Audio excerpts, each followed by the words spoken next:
खोज कर सुलेमान राज्य से जुड़ गया।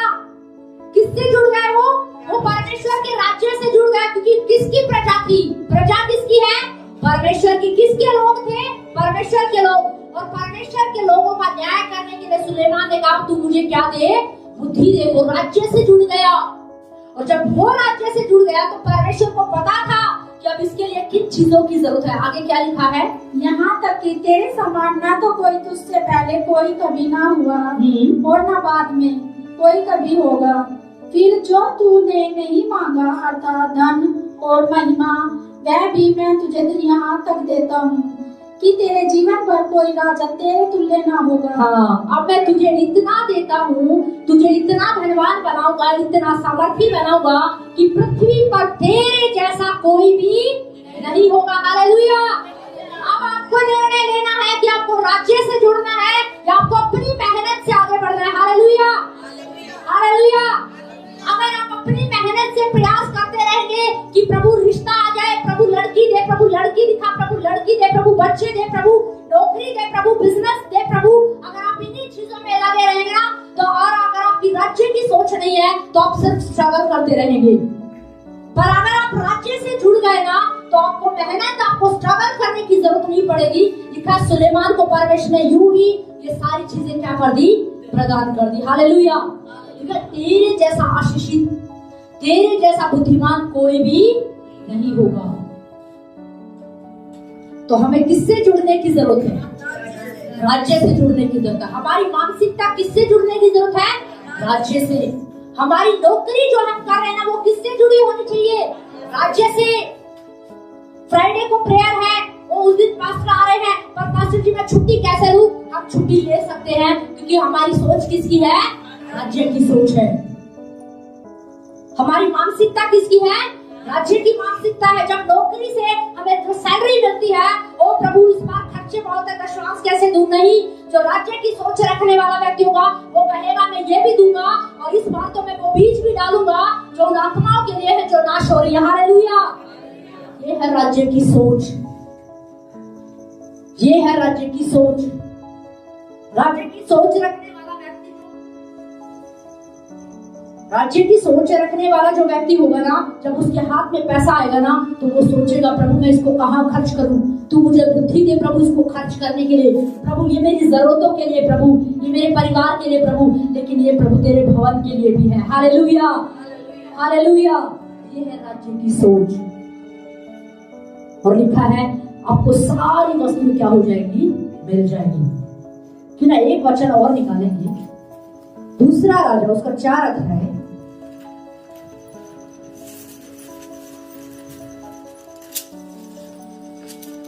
8 से 17 तक पढ़ेंगे। एक दिन की बात है कि एलिशा सुनेम को गया जहाँ की कुलीन स्त्री थी और उसने उससे रोटी खाने के लिए विनती करके विवश किया। हाँ देखिए, ध्यान से सुनिए। एलिशा एक प्रभु का नबी है, एक प्रभु का जन है और वो सुनेम एक गांव का, एक जगह का नाम है। और एलिशा जो है उस गांव के अंदर, या मैं कह सकती हूँ शहर के अंदर गया। तो जब वो शहर के अंदर वो जा रहा था तो वहां पर एक सुनेम वासी, एक क्या थी, एक सुनेमिन वासी, एक क्या थी, एक स्त्री थी। और उसने देखा, आगे क्या लिखा जरा पढ़िए, रोटी खाने के लिए विनती करके उससे विवश किया। हाँ, उसने एलिशा से कहा हे प्रभु के जन, हे नबी, तू मेरे घर में क्या कर, खाना खा। तू इतनी लंबी यात्रा करके आया, थक के आया है। और आगे क्या लिखा है, जब जब वह उधर से जाता तब वह, हाँ ध्यान से सुनिए, अब यहाँ पे क्या लिखा है, जब जब, क्या लिखा है, जब जब। और इससे पहले देखिए लिखा कुलीन स्त्री। कुलीन स्त्री का मतलब है एक अच्छे घराने से, एक अच्छा जो धन संपत्ति रखने वाली, अच्छे पैसों वाली एक भली स्त्री, या एक ऊंचे घराने से ताल्लुक रखने वाली एक स्त्री है ये। इसीलिए वहाँ पर कुलीन वर्ड जो है यूज किया गया है। आप सोचे कि ये कुलीन स्त्री कौन है? कुलीन स्त्री का मतलब होता है जो अच्छे घर से है, अच्छे पैसे वाली है, धन संपत्ति वाली। और इस स्त्री ने उस नबी से क्या कहा कि जब जब, क्या लिखा है, जब जब। देखो नौकरी, बिजनेस सब कुछ है उसके पास, अच्छा पैसा है, पैसे की कोई कमी नहीं है, पैसे की कोई कमी नहीं है उस स्त्री के पास। पर उसने प्रभु के जन से क्या कहा, जब जब तू यहाँ से क्या है जाया करे। और आगे क्या लिखा है, हाँ लिखा तब है, दो चीजें लिखी है।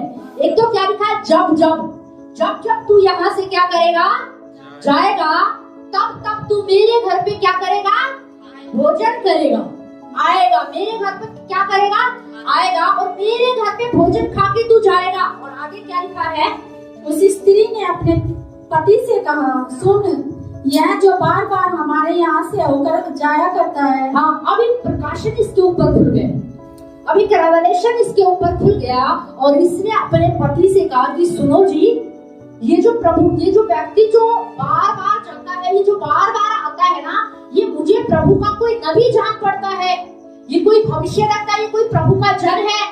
और आगे क्या कहा उसने, मुझे परमेश्वर का कोई पवित्र भक्त जान पड़ता है। हम भीत पर एक छोटी रोटी कोठरी बनाए। हाँ, और वो क्या करें, क्यों ना हम इस नबी के लिए, प्रभु के जन के लिए, क्यों ना हम अपने घर के ऊपर एक क्या बनवा दें, एक कोठरी बनवा देते हैं, एक अलग से एक कमरा बनवा देते हैं, उसके अंदर हम एक दीवट रख देते हैं, एक टेबल लगा देंगे और एक चारपाई डाल देंगे, ताकि जब वो जाया करे और तब आया करे तो वहां पर क्या करे, वो विश्राम करे। क्या करे, वो विश्राम करे। ध्यान से सुनिए, एलीशा परमेश्वर के राज्य से जुड़ा हुआ व्यक्ति था। किससे जुड़ा हुआ था, परमेश्वर से जुड़ा हुआ व्यक्ति था, परमेश्वर के राज्य से जुड़ा हुआ व्यक्ति था। वो उसके राज्य का सुसमाचार प्रचार करता था। सुनेमी निवासी स्त्री कोई प्रभु के राज्य को नहीं समझती थी, वो कोई प्रचार करने का अभिषेक नहीं था उसके ऊपर, कोई सुसमाचार नहीं करती थी, पर एक प्रकाशन उसके ऊपर खुल गया। हो सकता है आप सोचे कि मैं प्रभु के राज्य से कैसे जुड़ूं। कई लोग सोचते प्रभु के राज्य से जुड़ना प्रचार करना ही है, या गिटार बजाना ही है, या कीबोर्ड बजाना ही है, या आराधना करना ही है। अगर आप वो नहीं कर सकते तो आपको निराश होने की जरूरत नहीं है कि मैं प्रभु के राज्य से कैसे जुड़ूं। आपके पास पता होना चाहिए, आपके पास तरीके होने चाहिए कि मुझे प्रभु के राज्य से कैसे जुड़ना। हालेलुया। वो सुनेमी निवासी स्त्री को समझ में आ गया कि ये कोई नबी है, कोई जन है, और ये जाता है, बहुत दूर की यात्रा करके आता है, ये प्रचार करके आता है बहुत दूर से, और ये थक जाता है, गर्मी का समय होता है और इसे विश्राम की जरूरत होती है। क्यों ना हम अपने घर के ऊपर इसके लिए क्या बना देंगे, कोठरी बना देंगे। ये बाइक पे जाता है, कितनी धूप होती है, गर्मी होती है, बारिश आती है तब बारिश में भी भीगता है, जब सर्दी आती है तो ठंड भी लगती है। क्यों ना हम इसके लिए गाड़ी का प्रबंध कर दें।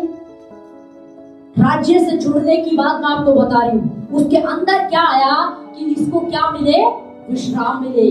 धूप भी होती है, सर्दी भी होती है, गर्मी भी है, सारी चीजें हैं। हम इसके लिए एक अच्छा सा कमरा बनवा देते हैं, उसमें एसी भी लगवा देते हैं, ठंडा पानी भी रखवा देंगे, ताकि जब गर्मी में वहां से आए और जब ये विश्राम करे और ठंडा पानी पिए और जब ये चारपाई पे विश्राम करे तो उसे क्या है, आराम मिले। और आगे क्या लिखा है, हमें भीतर एक छोटी रोटी कोठरी बनाई और उसमें उसके लिए एक खाट, एक मेज, एक कुर्सी और एक दीवट रखे कि जब वह हमारे यहाँ आए तब उसी में टिका करे। एक दिन की बात है कि वह वहां जाकर उस रोटी कोठरी में टिका और उसी में लेट गया, और उसने अपने सेवक गेजी से कहा, उस सुनेमी को बुला ले। उसके बुलाने से वह उसके सामने खड़ी हुई। तब उसने गेजी से कहा, इससे कह कि तूने हमारे लिए ऐसी बड़ी चिंता की है। ध्यान से सुनिए, अब एलीशा क्या कह रहा है। एलीशा आया और उस कोठरी में गया और उसने विश्राम किया। अब देखिए, गर्मी का समय हो सकता है या सर्दी का समय, आप जो भी कह सकते हैं, लगा लीजिए गर्मी का टाइम था, बड़ा हारा थका वो प्रचार करके आया, यूपी से प्रचार करके आ रहा था और रास्ते में सुनेमी निवासी स्त्री का घर था, उसने कोठरी बनाई हुई थी। उसे लगा क्यों ना आज इसमें विश्राम करके चलते हैं। और जब उसने विश्राम किया तो बड़ी धूप से बच करके, और रूम के अंदर एसी लगा हुआ था, ठंडा पानी रखा था। जैसे ही वो बेड पे बैठा तो उसके अंदर एक विचार आया।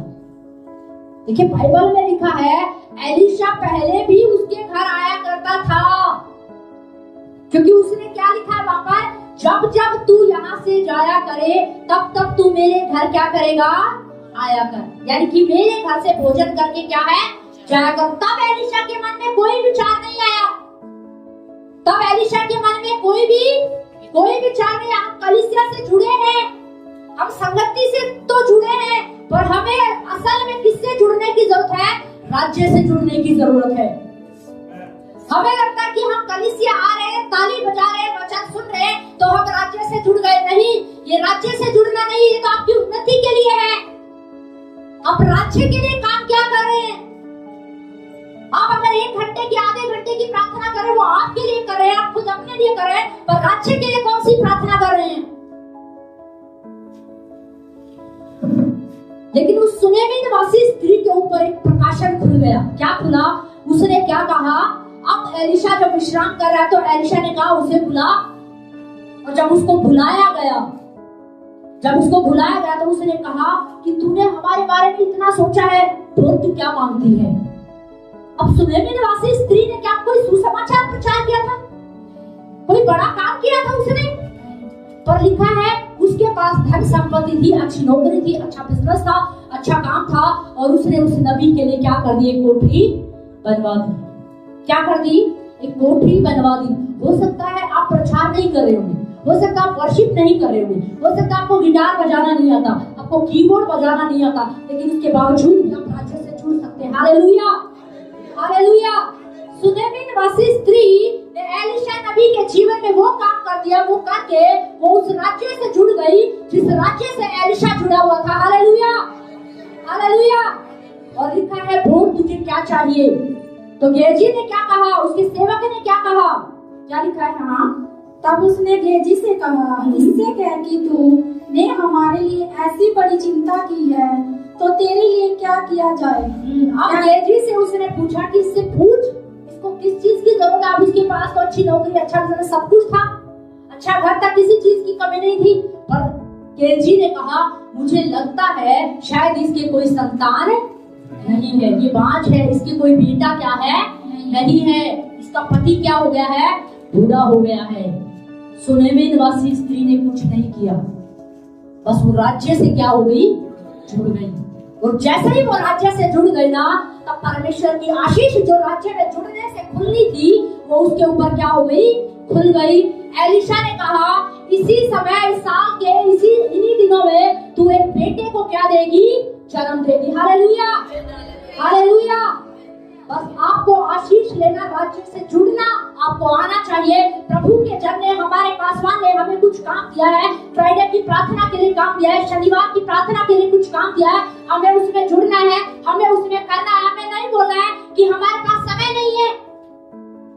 आज हम अपनी नौकरी में, अपनी पत्नी में, अपने बच्चों में, अपने घर में इतना बिजी हो गए हैं कि हम राज्य की बातें करना भूल गए हैं। सोच के देखिए, इस पूरे साल में क्या किसी एक व्यक्ति को हमने प्रभु के बारे में बताया? और हम सोचते हैं कि हम प्रभु के राज्य से जुड़े हुए। कैसे? सोच के देखिए, क्या आपने कुछ लोगों का अपनी लिस्ट में नाम लिखकर उनके लिए लगातार प्रार्थना की? और हम बात कर रहे हैं कि हम राज्य से जुड़े हैं। जब कई बार चर्च में किसी काम की बात आती है तो इंसान नौकरी में इतना व्यस्त हो जाता है, जब पासवान का फोन जाता है, वो पास्टर जी मेरे पास टाइम नहीं, आप ऐसा करो ना, दूसरे भाई को दे दो ना। जो राज्य की सोच रखने वाला व्यक्ति होगा ना, वो कभी नहीं कहेगा मेरे पास टाइम नहीं है। टाइम तो मरे हुए व्यक्ति के पास नहीं होता, जीवित व्यक्ति के पास टाइम ही टाइम होता है। समझ रहे? जो मरा हुआ व्यक्ति होता है ना, उसके पास समय नहीं होता, क्योंकि वो कुछ कर ही नहीं सकता। पर जो व्यक्ति जिंदा है, जो जीवित है, वो प्रभु के राज्य के लिए कर सकता है। वो प्रभु के राज्य के लिए कर सकता है। वो नहीं कहेगा कि मेरी पत्नी घर में अकेली है, मेरे बच्चे घर में अकेले हैं। आप घर में रहोगे ना, तभी आप नहीं संभाल सकते, क्योंकि संभालने वाले हम नहीं है, संभालने वाला हमारा परमेश्वर है। Hallelujah, hallelujah. पर हम सोचते हैं कि नहीं, सब कुछ हमसे ही हो रहा है। नहीं, अगर आप सुरक्षित है, आपके बच्चे सुरक्षित है, आपका परिवार सुरक्षित है, ये परमेश्वर का अनुग्रह है, ये परमेश्वर का अनुग्रह है। सुनेमी निवासी स्त्री जो थी वो राज्य से जुड़ गई। उसने प्रार्थना नहीं की, पर उसने इतना किया कि प्रभु के जन के लिए, प्रभु का दास, प्रभु का जन, प्रभु का सेवक आपको क्या काम दे रहा है, क्या उस काम के प्रति वो राज्य से जुड़ा आपको काम देगा? अपने घर से जुड़ा कोई काम नहीं देगा कि आपको मेरे घर में आके कोई काम करना है। जब राज्य से जुड़ा काम हमें दिया जाता है तो हमें होना चाहिए वहां पर अवेलेबल, हमें बोलना चाहिए कि मैं आ रहा हूं, मेरे पास समय है। हम नहीं कह सकते, राज्य से जुड़ा व्यक्ति कभी नहीं कहेगा मेरे पास टाइम ही नहीं है। राज्य की मानसिकता रखने वाला व्यक्ति नहीं कहेगा मुझे प्रार्थना करने के लिए टाइम नहीं है। राज्य से जुड़ा व्यक्ति ये नहीं कहेगा कि इनको मैं बताऊं प्रभु तेरे बारे में, उसके पास बहुत है। पर हमारी सोच क्या होनी चाहिए? राज्य से जुड़ी होनी चाहिए। हम ये आसानी से बोल देते प्रार्थना के लिए टाइम नहीं है। मैं हर फ्राइडे कैसे आऊं? हर शनिवार रात की प्रार्थना में कैसे आऊं? मेरे पास तो टाइम ही नहीं है, मैं नौकरी करके थक जाता हूं। जो राज्य की सोच रखने वाले व्यक्ति होंगे ना, वो कभी ऐसी बातें नहीं बोलेंगे। पिछले दिनों में प्रभु के जन पास्टर अभिषेक के बारे में उनकी एक बड़ी अच्छी गवाही सुन रही थी। उनके जो आत्मिक पिता थे, उन्होंने कहा कि तुम्हारी शादी की उम्र हो गई है। तो उन्होंने कहा पास्टर जी आप भी देख लो, मुझे पता आप जो देखोगे वो अच्छी देखोगे, आप जो मेरे बारे में सोचोगे वो अच्छा ही सोचोगे।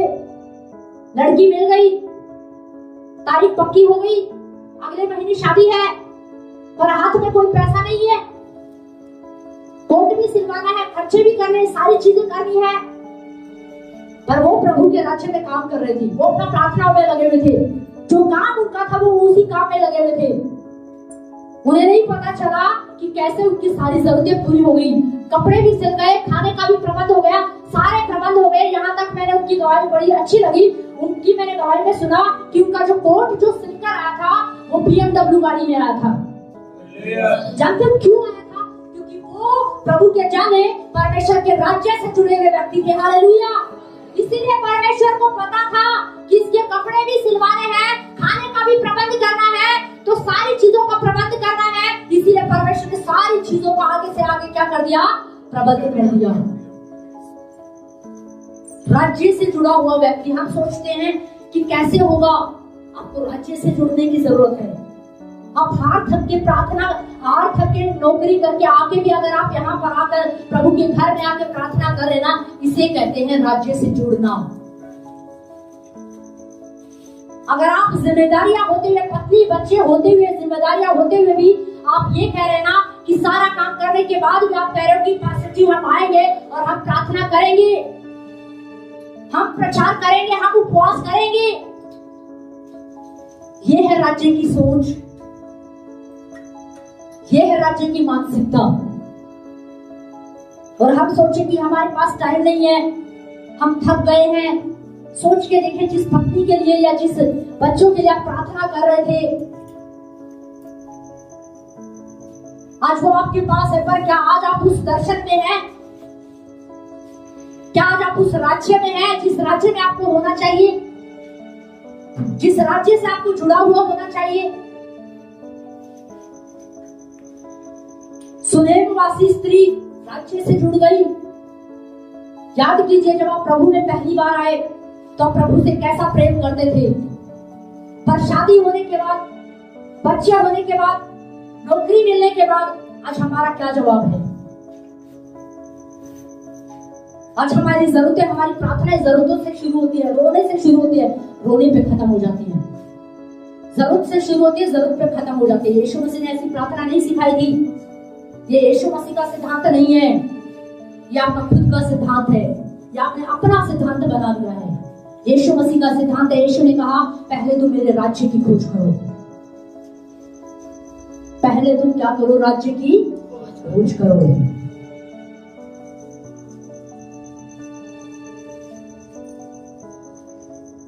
क्यों ना एक वचन और हम लोग पढ़ेंगे, पहला शमूएल उसका 6 अध्याय,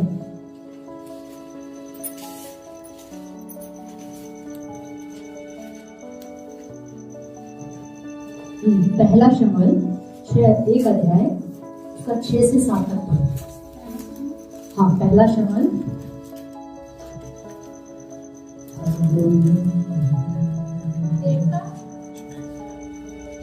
6 और 7। परंतु उसकी सोच इस कारण से कि यहोवा ने उसकी कोख बंद कर रखी थी। उसे अत्यंत चिढ़ाकर कुड़ाती रहती थी। वह तो प्रतिवर्ष ऐसा ही करता था, और जब हन्ना यहोवा के भवन को जाती थी तब पन्नियां उसको चिढ़ाती थी, इसीलिए वह रोती और खाना ना खाती थी। बस बस ध्यान से सुने। देखिए यहाँ पर हन्ना नाम की एक स्त्री के बारे में बात हो रही है, जिसकी कोख से शमूएल नबी ने क्या लिया था? जन्म लिया था। अब वो जो स्त्री है वो बांझ थी, और बाइबल में लिखा है हर साल उसका पति जो है अपनी पत्नियों को साथ लेकर जाता था और परमेश्वर के भवन में जाता था, और वो प्रार्थना करके आते थे, या जो भेंट होती थी वो भेंट चढ़ा करके आते थे। और हर साल जो है हन्ना, जिसको कोई संतान नहीं थी, जो बांझ थी, वो भी परमेश्वर के भवन में जाती थी, और उसकी जो दूसरी जो उसकी सोकर थी वो उसको क्या करती थी? उसको चिढ़ाती थी कि देख तू तो बांझ है, तेरे को कोई संतान नहीं है, इतने साल हो गए हैं, तू प्रार्थना करती है परमेश्वर के भवन में आके, पर फिर भी तू क्या है? बांझ है, तुझे कोई संतान क्या है? नहीं है। परमेश्वर कलीसिया से जुड़ना आशीष नहीं है, कलीसिया से जुड़ना एक शुरुआत है। सबसे बड़ी आशीष है उसके राज्य से जुड़ना। Hallelujah, hallelujah. हन्ना जो है हर साल परमेश्वर के भवन में जाती थी और रोती थी और वापस आ जाती थी, पर एक दिन आया, उसकी समझ खुल गई, उसके ऊपर एक प्रकाशन खुल गया। क्या हुआ? उसके ऊपर एक प्रकाशन खुला, और वो प्रकाशन क्या खुला? इसकी 10 आयत पढ़े। वह मन में व्याकुल होकर यहोवा से प्रार्थना करने और बिलख कर रोने लगी। हाँ, आप ध्यान से सुनिए। अब जो है हन्ना जो है परमेश्वर के भवन में ही गई, हर साल वो जाती थी, इस साल भी वो प्रभु के घर में गई, और वो बिलख कर रो रही है, और मन ही मन वो कुछ प्रार्थना कर रही है। क्या प्रार्थना कर रही है? और उसने यह मन्नत मांगी, हाँ, सेनाओं के यहोवा, यदि तू अपनी दासी के दुख पर सचमुच दृष्टि करे और मेरी सुधि ले, और अपनी दासी से भूल ना जाए और अपनी दासी को पुत्र दे, तो मैं उसे उसके जीवन भर के लिए यहोवा को अर्पण करूंगी। बस आप ध्यान से सुनिए। अब तक मुझे ये बताइए, बाइबल में लिखा हर साल जो है हन्ना परमेश्वर के भवन में जाती थी, हर साल जाती थी, प्रति वर्ष जाती थी परमेश्वर के भवन में प्रार्थना करने, भेंट चढ़ाने के लिए, पर कभी ये प्रकाशन उसके ऊपर नहीं खुला। लेकिन इस साल वो प्रभु के घर में गई, प्रभु के भवन में गई, तो एक प्रकाशन उसके ऊपर खुल गया, और उसने परमेश्वर से कहा, हे परमेश्वर, अगर तू मुझे एक संतान देगा, तू मुझे एक बेटा देगा, तो मैं उसे तुझे क्या कर दूंगी? अर्पण कर दूंगी, तेरे भवन में उसे सेवा के लिए छोड़ दूंगी, अगर तू ऐसा करेगा। और बाइबल में लिखा है उसकी ये प्रार्थना सुन ली गई, और आने वाले समय में उसकी कोख से शमूएल नबी ने जन्म लिया। Hallelujah, hallelujah. हन्ना ने अपनी प्रार्थना को परमेश्वर के राज्य से जोड़ दिया कि हे परमेश्वर, तू जो संतान देगा उसे मैं तेरे राज्य में अर्पित करती हूँ। वो तेरी वर्शिप करने वाला होगा, वो तेरे प्रचार करने वाला होगा। और लिखा है उसकी कोख से शमूएल नबी ने जन्म लिया, और लिखा है इतना ही नहीं, उसके बाद उसको और भी संतानें क्या है? पैदा हुई। Hallelujah, hallelujah. क्योंकि हन्ना अब किससे जुड़ गई थी? परमेश्वर के राज्य से जुड़ गई थी। उसने अपनी संतान को परमेश्वर के राज्य से जोड़ दिया। आज मुझे और आपको देखने की जरूरत है कि हमारी संतान किससे जुड़ी हुई है। जब तक संतान नहीं होती ना माँ बाप को, तो प्रार्थना करते हैं, प्रभु संतान दे दे, संतान दे दे। पर जब संतान हो जाती है ना, अब प्रार्थना भी नहीं है और बच्चे कलीसिया में भी नहीं है। बहाना क्या है? वो बच्चे छोटे हैं, सर्दी बहुत है, गर्मी बहुत है, बच्चे रोते हैं, परेशान करते हैं, कैसे संभालेंगे? अब घर पे कैसे संभालते हैं? समझ रहे? जब तक बच्चे नहीं थे तब तक क्या कर रहे थे? प्रार्थना कर रहे थे, पर जब बच्चे हो गए तो अब राज्य से कोई मतलब नहीं है। समझने की जरूरत है, समझने की जरूरत है। आपकी प्रार्थनाएं किससे जुड़ी हुई है? आपकी प्रार्थनाएं राज्य से जुड़ी होनी चाहिए। सुलेमान ने अपनी प्रार्थना राज्य से जोड़ ली, हन्ना ने अपनी प्रार्थना को राज्य से जोड़ लिया, सुनेमी निवासी स्त्री ने अपना नौकरी, अपना बिजनेस राज्य से जोड़ दिया, और लिखा है उसको जिस चीज की जरूरत थी ना, उसको वो मिल गया। आप क्या किस चीज की तलाश करें, किस चीज की खोज कर रहे हैं आप? हो सकता है आप एक अच्छी नौकरी की खोज कर रहे हैं, अच्छी पत्नी की खोज कर रहे हैं, बच्चों की खोज कर रहे हैं, घर को बनाने की कोशिश में लगे हुए, मुझे घर बनाना है, मुझे घर बनाना है, घर के लिए मुझे कुछ करना है, मुझे जमीन खरीदनी है, घर बनाना है, उसके लिए चाहे मैं कुछ भी करूं। कई लोग तो इतने धुन में चढ़ जाते हैं कि हर साल उनको घर बनाना है, घर के लिए पैसा जोड़ना है, तो ना तो वो भेंट देंगे ना वो दशमांश देंगे, क्योंकि क्या कर रहे हैं, घर बना रहे हैं। वो अपनी नीति से कर रहे हैं, वो अपने सिद्धांत से कर रहे हैं, वो अपनी मेहनत से ही कर रहे हैं। ग्रेस वहां पर नहीं है। जब ग्रेस वहां पर आएगा ना, जब अनुग्रह वहां पर आएगा, तो यीशु मसीह ने क्या कहा, बाइबल में लिखा, पहले तुम मेरे धर्म और मेरे राज्य और धार्मिकता की क्या करो, खोज करो, तो ये सारी वस्तुएं तुम्हें क्या हो जाएंगी, मिल जाएंगी। ये सारी वस्तुएं तुम्हें क्या हो जाएंगी, मिल जाएंगी। आज हम किसकी खोज कर रहे हैं? आपको सोचने की जरूरत है। आपको प्रार्थनाओं में राज्य को खोजने की जरूरत है। आपकी सोच में राज्य की खोज होनी चाहिए। आपकी नौकरी के में राज्य की सोच होनी चाहिए। आपकी नौकरी राज्य से जुड़ी हुई होनी चाहिए। आपके बच्चे राज्य से जुड़े हुए होने चाहिए। आपकी पत्नी राज्य से जुड़ी होनी चाहिए। आपका पति राज्य से जुड़ा हुआ होना चाहिए। पर आज हम क्या करते हैं, इस संडे मैं चला जाता हूँ, अगले संडे तुम चली जाना। नहीं, हम साथ में जाएंगे। बच्चे परेशान करते, पर हम बच्चों को भी लेकर जाएंगे, क्योंकि उन्हें भी राज्य की सोच में बढ़ना। हालेलुया। उन्हें भी तो राज्य की सोच में बढ़ना है। अभी उनका सीखने का समय, अभी उनका बढ़ने का समय है, अभी कुछ डरने का उनका समय है। घर में रह के उनके अंदर क्या डालेगा, आप सोच के देखिए। और जब बच्चे बड़े हो जाते हैं, तब कहते हैं पास्टर जी प्रार्थना कर दो, बच्चा मानता ही नहीं है। आप वो मानेगा कैसे? आपने बचपन में उसे कलीसिया से जोड़ा ही नहीं, आपने उसे संगति में जोड़ा ही नहीं, तो बच्चा कैसे मानेगा? बच्चा बहुत जिद्दी हो गया, वो आपके कारण, क्योंकि हमने संगति में उसे क्या है, नहीं जोड़ा।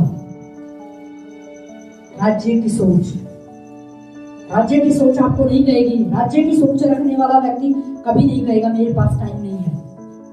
राज्य की सोच रखने वाला व्यक्ति नहीं कहेगा ओ मैं आज नहीं कर पाऊंगा, आप उसको दे दो। नहीं, उसके पास मौका आया। अगर वो राज्य की सोच रखने वाला व्यक्ति होगा ना, मेरे पास मौका है, मैं करूंगा।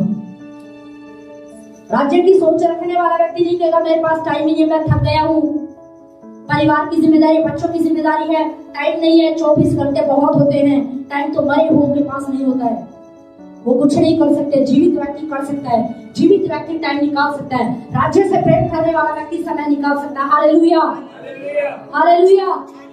एक आयत और पढ़ेंगे, मत्ती की पुस्तक, उसका 19 अध्याय है, उसका 29 में क्या लिखा है पढ़िए।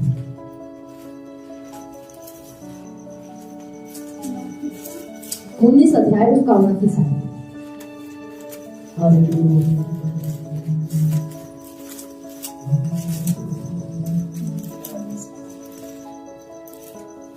पढ़िए। और जिस किसी ने घरों या भाइयों या बहनों या पिता या माता या बाल या बच्चों या खेतों को मेरे नाम के लिए छोड़ दिया है। अब ध्यान से सुनिए, शायद को तब समझ पाएंगे। यहाँ पर यीशु मसीह जो है, यीशु मसीह के पास एक धनवान व्यक्ति, एक जवान व्यक्ति आता है और यीशु मसीह से कह रहा है कि मैं उद्धार पाने के लिए क्या करूं। वो क्या कह रहा है यीशु मसीह के पास आकर, मैं उद्धार पाने के लिए क्या करूं? तो यीशु मसीह ने कुछ चीजें उसको बताई। उसने कहा ये तो मैं करता हूँ। तो यीशु मसीह ने देखा कि वो बहुत धनवान है, अपने पैसे से बहुत प्यार करता है।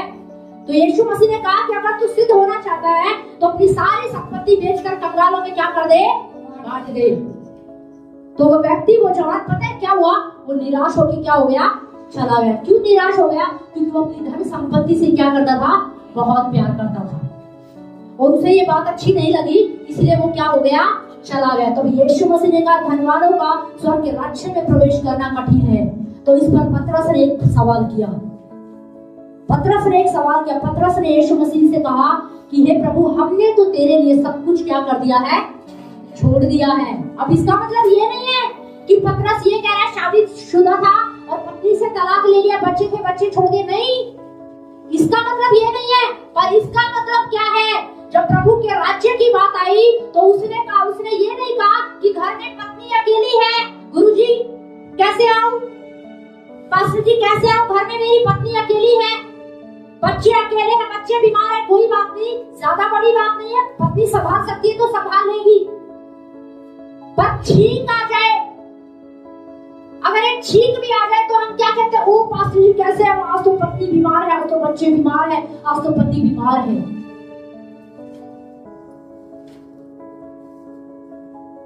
समझ, पतरस ने कहा हमने तेरे लिए सब कुछ छोड़ दिया। जब तूने नाइट प्रेयर रखी ना, तूने कहा तो मैंने नहीं कहा कि मेरी पत्नी घर में अकेली, मैं नाइट प्रेयर में आया प्रभु। जब तूने दिन की पूरी सभा रखी ना प्रभु, मैंने अपना बिजनेस छोड़ा, मैंने नौकरी छोड़ी, उस दिन मैंने छुट्टी मांग ली बॉस से, बॉस को बोल दिया कुछ भी हो पर आज मुझे सेमिनार में जाना है। अब बॉस ने बोला सैलरी काट लूंगा उस दिन की, कोई बात नहीं बॉस काट लो, पर जाना किस में है, सेमिनार में। प्रभु मैंने तो सब कुछ किया है तेरे लिए, मैंने क्या किया है, सब कुछ किया है, तो हमें क्या मिलेगा। तो यीशु मसीह ने क्या कहा, पढ़िए जरा।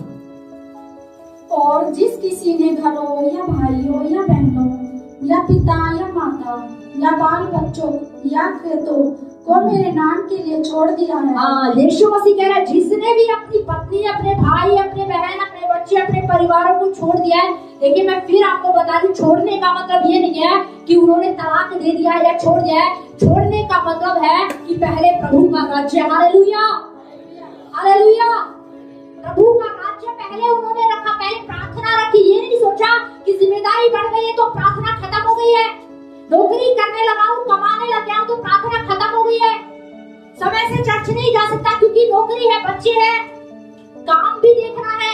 नहीं, राज्य की सोच थी। तब यीशु मसीह ने उससे क्या कहा, आगे पढ़िए। उसको सोग न मिलेगा। ध्यान से सुनिए बाइबल क्या कह रही है। यीशु मसीह कह रहा है अपने मुख से, ये यीशु मसीह के मुख से निकली बातें हैं। यीशु मसीह ने कहा जिसने सब कुछ कर दिया ना, अगर ये सब किया है तो बाइबल बताते यीशु मसीह ने कहा उसको 100 गुना क्या है मिलेगा। ध्यान से सुनिए, लिखा है उसको क्या मिलेगा, 100 गुना मिलेगा। अगर आप अपनी प्रार्थनाओं में बने हुए हैं, आप प्रभु के राज्य से जुड़े हुए हैं, आप नित्य अपनी फास्टिंग प्रेयर करते हैं, आप उपवास प्रार्थना कर रहे हैं प्रभु के राज्य के लिए, अपने लोगों के लिए, अपने समाज के लिए अगर आप प्रार्थनाएं कर रहे हैं तो प्रभु कह रहा है कि जो तुमने मेरे राज्य में परिश्रम किया है ना, ये परिश्रम करने वाले व्यक्ति को क्या मिलेगा, 100 गुना। 30 की बात नहीं हुई है वहां पर, 60 की बात नहीं हो रही है, लिखा 100 गुना। और ये यीशु मसीह ने बोला है।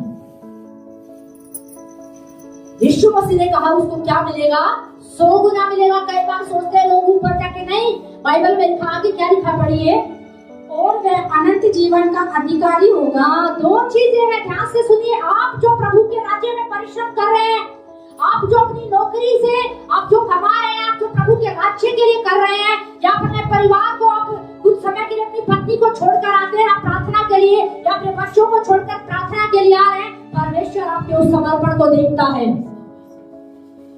परमेश्वर आपके उस समर्पण की कदर करता है। और बाइबल में लिखा है जिसने ये सब किया है उसको 100 गुना मिलेगा। यहाँ पर पृथ्वी पर रहते हुए भी उसको 100 गुना मिलेगा, और जब वो इस पृथ्वी को छोड़कर जाएगा तो उसे अनंत जीवन भी मिलेगा। हालेलुया हालेलुया, यीशु मसीह का वायदा है। यीशु ने कहा उसको क्या मिलेगा, 100 गुना मिलेगा।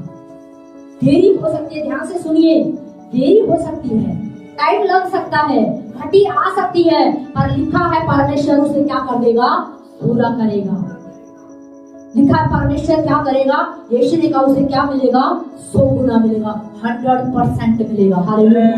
जो प्रभु के राज्य में मेहनत कर रहे हैं ना, जो नौकरी करके भी उसके लिए प्रभु के राज्य में प्रार्थना कर रहे हैं, काम कर रहे हैं ना, और जो अपना उपवास कर रहे हैं, 1 टाइम का 2 टाइम का भोजन छोड़कर प्रभु के राज्य के लिए जो प्रार्थनाएं कर रहे हैं, या प्रभु के राज्य में जो काम कर रहे हैं, लिखा है उसको क्या मिलेगा, 100 गुना। इसीलिए यीशु मसीह ने क्या कहा, पहले तुम मेरे राज्य और धार्मिकता की क्या करो, खोज करो। हम किसकी खोज में लगे हैं? आज मुझे और आपको सोचना है मैं किस चीज की खोज कर रहा हूं। इस नौकरी में काम नहीं चलता है, पर आपको संडे की छुट्टी मिल रही है तो मैं कहूंगी वो नौकरी आपके लिए आशीषित है। हो सकता है उसमें सैलरी कम हो, पर आपको संडे को छुट्टी मिल रही है तो वो नौकरी आपके लिए क्या है? आशीषित है। पर हम सोचते हैं हमें बड़ी नौकरी चाहिए, उसमें आपको संडे की छुट्टी नहीं मिल रही है। राज्य की सोच रखने वाला व्यक्ति कभी भी वहां नहीं जाएगा। यीशु मसीह ने कहा पहले तुम मेरे राज्य और धार्मिकता की क्या करो? खोज करो। तो सारी वस्तुएं, यीशु ने नहीं कहा सिर्फ कुछ चीजें, उसने नहीं कहा कि तुम्हें घर नहीं मिलेगा, तुम्हें गाड़ी नहीं मिलेगी, लिखा सारी वस्तुएं क्या है? सारी वस्तुएं तुम्हें क्या हो जाएगी? मिल जाएगी। आप उसके राज्य की सोच रख के तो देखिए, आपको मेहनत, ज्यादा परिश्रम करने की जरूरत नहीं पड़ेगी। आपको अच्छी नौकरी भी मिलेगी, अच्छी पत्नी भी मिलेगी, अच्छे बच्चे भी मिलेंगे, अच्छा घर भी मिलेगा। आपको वो स्ट्रगल करने की जरूरत नहीं पड़ेगी। Hallelujah, hallelujah. फिर हम सभी अपने स्थान पर खड़े हैं।